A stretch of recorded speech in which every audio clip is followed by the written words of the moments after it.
What's up, weebs? It's me, Nine. So today, well, Crunchyroll and Funimation, they have finally completed their quote-unquote merger. They are now one legal entity. Now this deal between Sony, who owns Funimation, and AT&T, who owned Crunchyroll, was approved and sort of like dealt around December of last year, or December 2020. But now it's finally kind of gone through. So Funimation and Crunchyroll now are a single legal entity in the eyes of, legislation. And I wanted to say that because I think that's pretty big news for the anime industry. Is Funimation and Crunchyroll aren't competitors anymore. They're probably going to be in the big release of their article about it. The owner of Sony, something Yoshida, or Kyoto Yoshida, said that they wanted to consolidate the two as quick as possible. Now, what I'm assuming this means is that Funimation and Crunchyroll are rolled into one singular entity instead of two entities with one legal owner.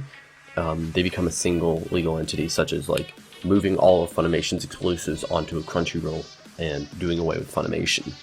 Now, we don't know what's going to happen, but we have been told that they are going to try to consolidate it extremely quickly so that they can have it as one singular anime service, because that's going to be a close to monopoly on the anime streaming market in the West.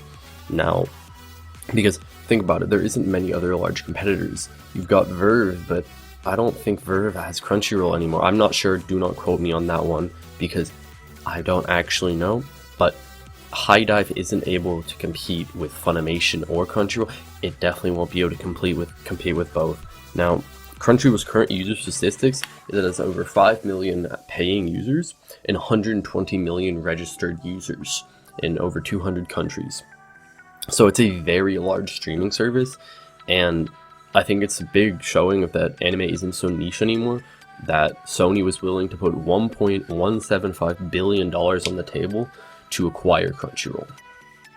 So what you should look for in the future with this news is that we could, in the near months, be seeing a sort of slow or very quick, I'm not sure about this, just movement of shows to one of the platforms, because I'm assuming I hope that they simply just take all Funimation's exclusives and plop them down on Crunchyroll and make it a singular thing. Crunchyroll currently has a better user interface and just overall a better website. I've heard it very well described as Crunchyroll sometimes breaks, Funimation sometimes works. And I think that'd be a really, really good change for people who are forced to pay for both, like me, if I want to make content on anime. Like I just scam Funimation out of free trials every 2 weeks because sometimes I really want to talk about a show that just isn't available for me because I pay for Crunchyroll. Anyways, that's all for today. I just wanted to make this because I thought this is really interesting news.